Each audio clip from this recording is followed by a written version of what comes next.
Hello दोस्तों, आप सभी का शिवा क्लासेस ट्रिक में स्वागत है।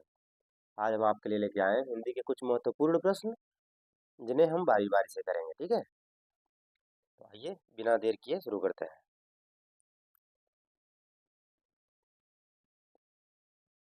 भाग एक समान हिंदी में गद्यांश ज़्यादातर आते हैं जिनमें 5 से 7 क्वेश्चन होते हैं और उन्हें गद्यांश के अनुसार हमें जवाब देना होता है। तो आइए शुरू करते हैं। हमारी हिंदी सजीव भाषा है, इसी कारण इसने अरबी, फारसी आदि के संपर्क में आकर इनके शब्द ग्रहण किए ही है। अब अंग्रेजी के भी शब्द ग्रहण करती जा रही हैं।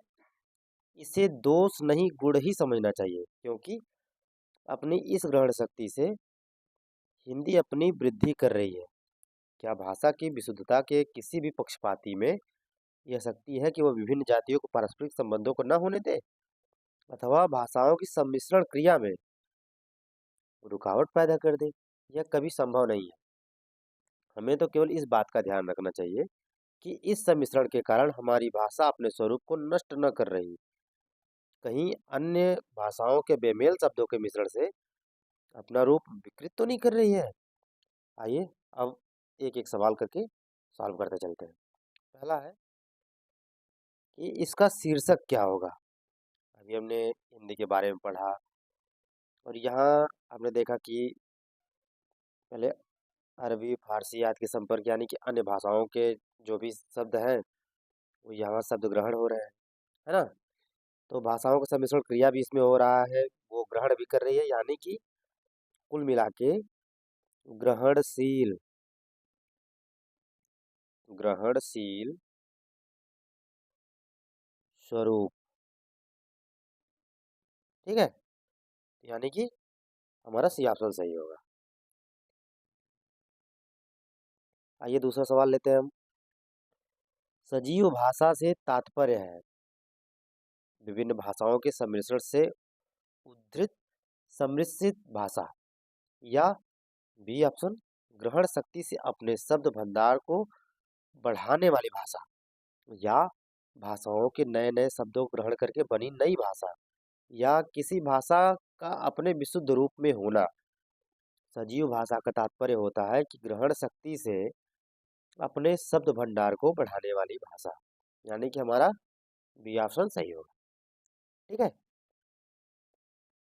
आइए तीसरा क्वेश्चन लेते हैं कि हिंदी में नए शब्दों को अपनाते समय किस बात को ध्यान में रखना चाहिए। ऑप्शन ए, नए शब्द केवल अरबी, फारसी और अंग्रेजी भाषा से ही लिए जाएं। और नंबर बी, हिंदी में बेमेल शब्द बिल्कुल ना आ पाए। सी, हिंदी का असली स्वरूप अक्षुण्ण रहे। और डी, हिंदी पढ़ने में हिंदी ही लगे। अभी हमने पीछे देखा कि हम चाहे जहाँ से भी शब्द उठा रहे हो, लेकिन हमें अपनी भाषा यानी अपना जो रंग है वो न खोने पाए, यानी कि हिंदी का असली स्वरूप अक्षुण्ण रहे। ठीक है, यह हमारा ऑप्शन सी सही हो जाएगा। आइए अगला सवाल लेते हैं। हिंदी में नए शब्दों का आगमन उचित है क्योंकि ए, इससे हिंदी की केवल हानि ही नहीं लाभ भी है। ठीक है, बी, भाषाओं की सम्मिश्रित क्रिया साहित्योन्नत के लिए आवश्यक है। सी, भाषा की विशुद्धता का पक्षपाती भी इसे रोकने में सक्षम नहीं है। डी, इससे हिंदी की समृद्धि होती है। हमने पीछे देखा कि जब हम नए शब्द लेते हैं तो हमारी समृद्धि ही होती है, यानी कि ऑप्शन डी सही होगा हमारा। ठीक है,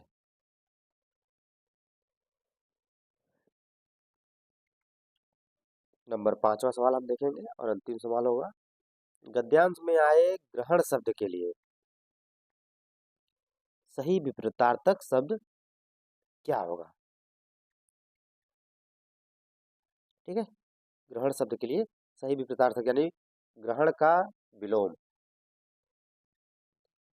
दान, प्रकट, मुक्त, दाता। ग्रहण मतलब आना, ठीक है, तो दान तो होगा नहीं, प्रकट तो होगा नहीं, दाता तो होगा नहीं, यानी कि मुक्त, यानी कि जाना। तो हमारा ऑप्शन सी सही होगा, सी ऑप्शन। अब अगला सवाल लेते हैं हम। क्षुधा शब्द का विलोम क्या होगा?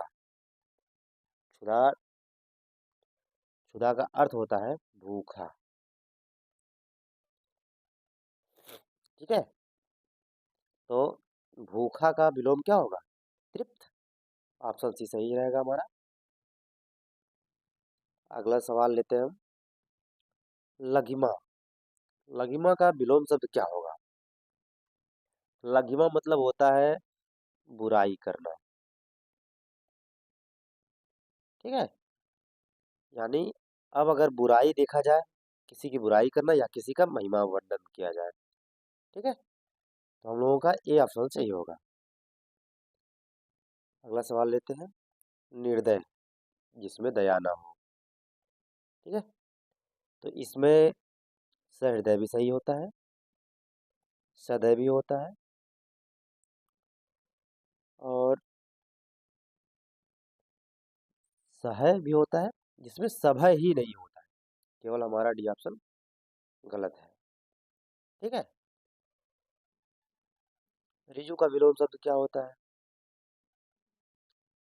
रिजु का मतलब होता है ऐसा, और वक्र इसका होगा सही ऑप्शन। निम्न में से कौन सा विलोम युक्त त्रुटिपूर्ण है? यानी इसमें से कौन सा है जिसका विलोम गलत है? अपेक्षा का उपेक्षा होता है, बिल्कुल सही है। अग्रज का अनुसही होता है। उन्नत का होता है अवनत। ठीक है, और यहाँ लिखा है अवगत, यानी कि हमारा सी ऑप्शन।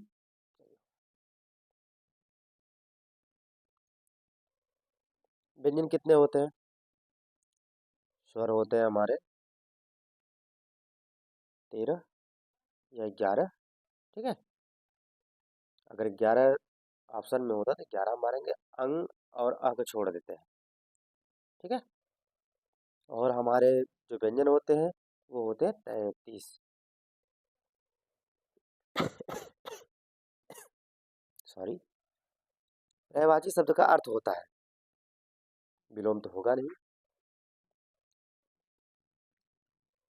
विलोम होगा नहीं, प्रतिविलोमवाची होगा नहीं, समानाभास होगा नहीं, और जो डी ऑप्शन है समानार्थी, यही होगा। ठीक है, अगर हमारे चैनल पर नए हैं तो हमें सब्सक्राइब कर लीजिए, हमारी वीडियोस को लाइक कीजिए और अपने दोस्तों में शेयर कीजिए। और हम आपके लिए लेके आए हैं आज इतने सवाल, और अच्छे अच्छे सवाल, 51 सवाल लेके आए हैं आपके लिए। ठीक है, कनक का पर्यायवाची नहीं है, हमने पहले भी पढ़ा है। कनक कनकते सौगुनी मादकता अधिकार, यानी स्वर्ण तो होता ही है, कंचन भी होता ही है, और हिरण भी होता है, कमल नहीं होता है। ठीक है, तो इसमें हमारा डी ऑप्शन सही हो जाएगा। अब हम अगला सवाल लेते हैं।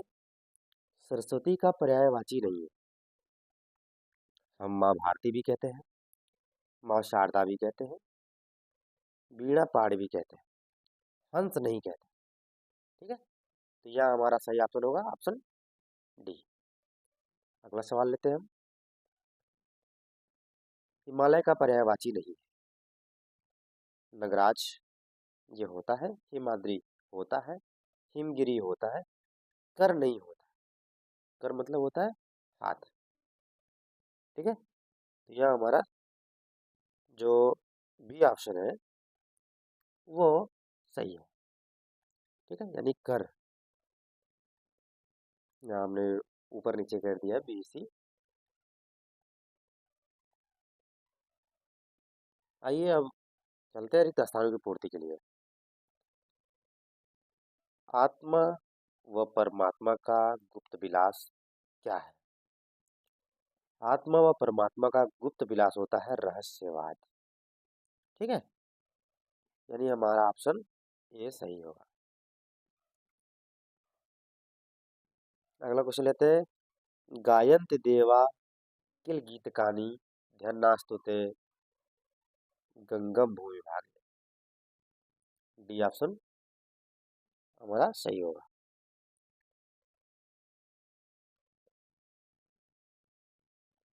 सॉरी सॉरी सॉरी, ये हमारा भारत होता, भारत भूमि भाग्य होता है। भारत भूमि भाग्य हम लोगों ने कई बार पढ़ा हुआ है, दुल्हन गावहु मंगल चार। तो यहाँ ऑप्शन ए हमारा सही हो जाएगा। अगला सवाल लेते हैं। काहे रे नलिनी तू को मिलानी, यानी ऑप्शन ए हमारा सही है। ठीक है, आगे बढ़ते हैं हम। सूरदास भगवान के उपासक थे। राम, विठल दास, कृष्ण, वामन। हम सब जानते हैं कि कृष्ण के उपासक थे और वात्सल्य के पुजारी थे। ठीक है, अगला सवाल लेते हैं। महाभारत एक क्या है? हम लोग जानते हैं कि महाभारत एक महाकाव्य है। ठीक है, तो हमारा ऑप्शन ही सही हो जाएगा। क्वेश्चन नंबर 22 लेते हैं। इच्छु का तद्भव क्या होगा? इच्छु एक संस्कृत शब्द है, यानी तत्सम शब्द है, और इसका तद्भव होता है ईख। ईख यानी कि गन्ना। ठीक है, अगला सवाल लेते हैं। आम का तत्सम क्या है?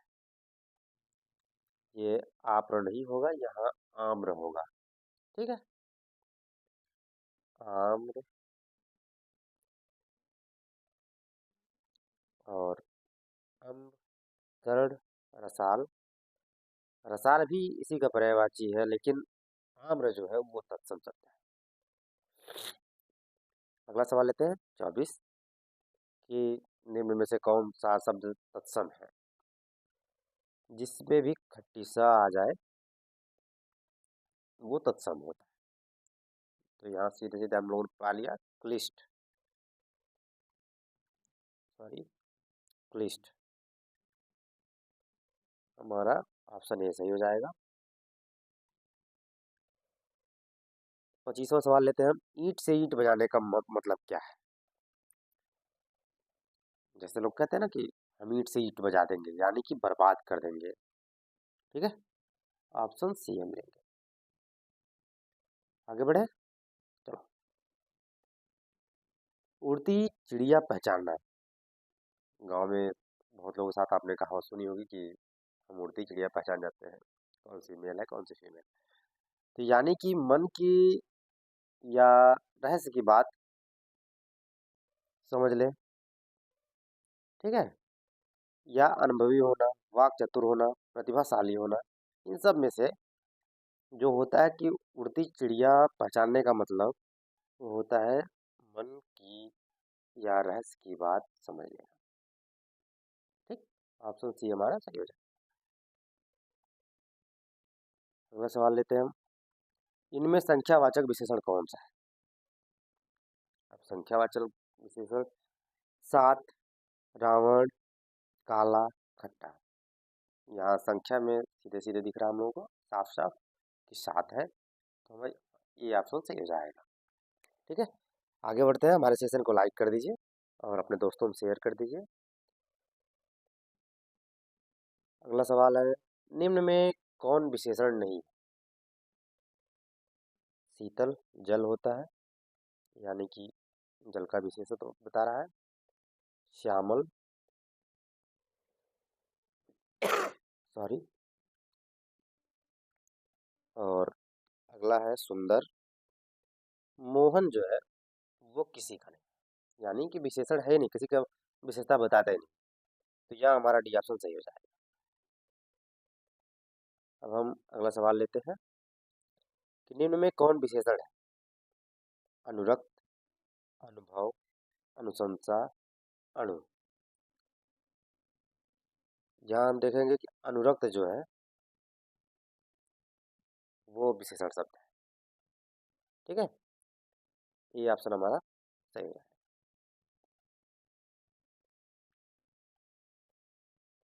अगला सवाल लेते हैं। अशुद्ध वर्तनी वाला शब्द क्या है? अब देखें, वर्षा ऋतु ऐसे ही लिखा जाता है, अंतरराष्ट्रीय ऐसे ही लिखा जाता है, ऋषिकेश ऐसे नहीं लिखा जाता, ऋषिकेश होता है ऐसे, ऋषिकेश। ठीक है। तो यहाँ हमारा सी ऑप्शन सही जाएगा।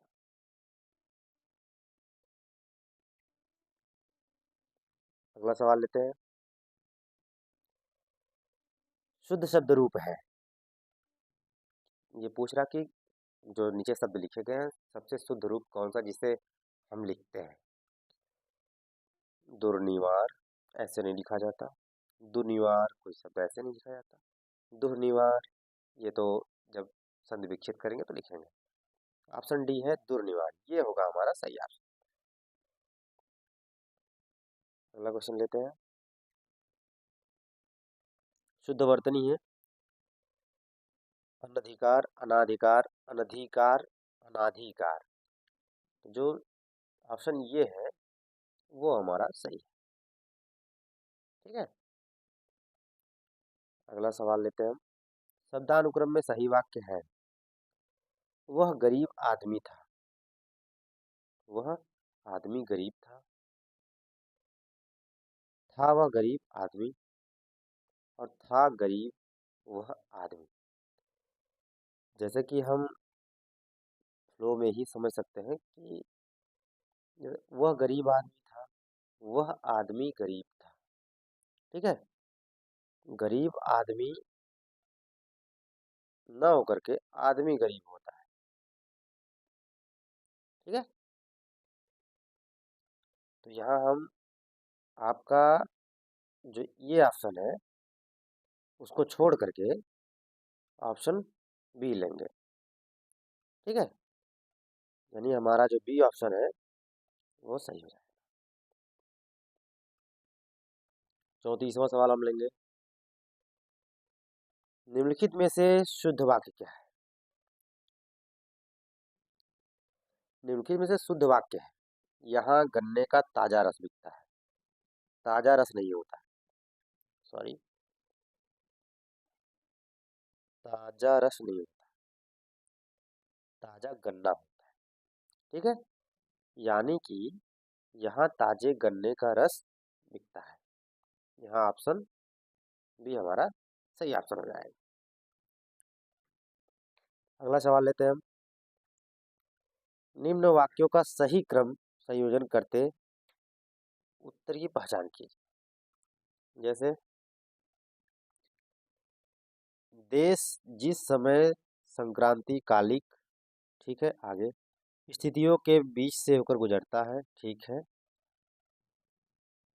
उस समय वहां की विचारधारा में प्रमुख, यानी कि पहले य, फिर र, फिर व, फिर ल, यानी य, र, व, ल। अब आइए हम अपने ऑप्शन में देखते हैं किसमें है। य, ल, ये गलत है, य, र, व, ल, यानी कि सी, हमारा सी सही है। ठीक है। अगला सवाल लेते हैं।